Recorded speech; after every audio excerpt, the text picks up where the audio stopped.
Hi class, my name is Liliana Hernandez here with Social Psychology with today's presentation of Attitudes Reflection presentation. So we'll start off with the overview. So a few things that I'll be presenting today. First is what is attitude, the overall reflection on how my attitude changed. Why does attitude change? Functions that attitude serves, scripture about attitude, and then references.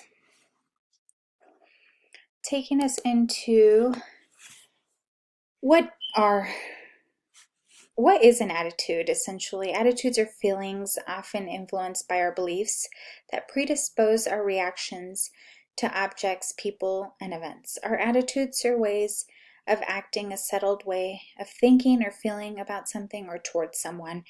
We often don't even realize that our attitude changes throughout the day until you get put on the spot to look and observe your attitude and mood and feelings and behavior in a day, and you don't even realize how drastically your attitude changes.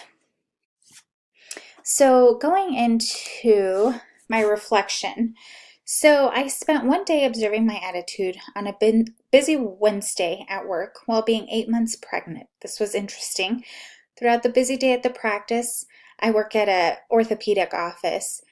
I went through stressful situations, mean patients who wanted to have surgery scheduled within a 2-week mark.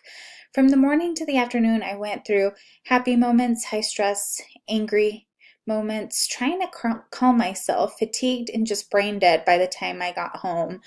All, in an 8-hour period of you get there, you're going to conquer the world, you're going to get the day going, and then you just get bombarded with all these people that I was going to schedule, that I had to schedule for surgery, all within, a few months, trying to get insurances authorized. It's definitely a process. On top of a busy day, Wednesdays are our busiest day in the practice. I am 8 months pregnant, so I'm tired and cranky and moody and hungry. So that just kind of adds to everything. So that was kind of my one day observation of my attitude. Essentially, it was interesting.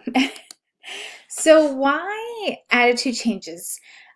From our reading on chapter 6 this week, reasoned action. So this theory proposes that attitude, subjective norms, and motivation all predict the likelihood of behavior.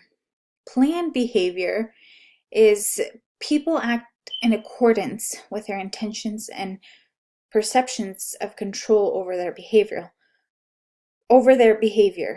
while intentions are in turn influenced by attitudes toward the behavior, subjective norms, and perceptions of behavioral control. So next will be the functions attitude serves. So I put in a few little pictures in here. So the one up on top here is the way we perceive reflects who we are, and our positive attitude is the ladder to our success. This one down here, you can't always have a good day, but you can always face a bad day with a good attitude. And then the last one is the only difference between a good day and a bad day is your attitude. So attitude affects beliefs and behaviors. Good attitude can make your day a lot better and life a better place to be, a better life to live. Bad attitude can make your day go bad and your life be bitter. I'm pretty sure we've all kind of encountered bad days where we let our bad attitude ruin our day, and we come home and it just seems like we've worked a lot harder. Our brain is harder. We come home and we're stressed and we're upset, and the family kind of takes out on all of that. So good attitude can always make a better life. Scripture about attitude. A joyful heart makes a cheerful face, but when the heart is sad, the spirit is broken. Proverbs 15:33. Trust in the Lord with all your heart and do not lean on your own understanding. Proverbs 3:5. And then lastly, references. Thank you so much for watching. I hope you enjoyed my presentation.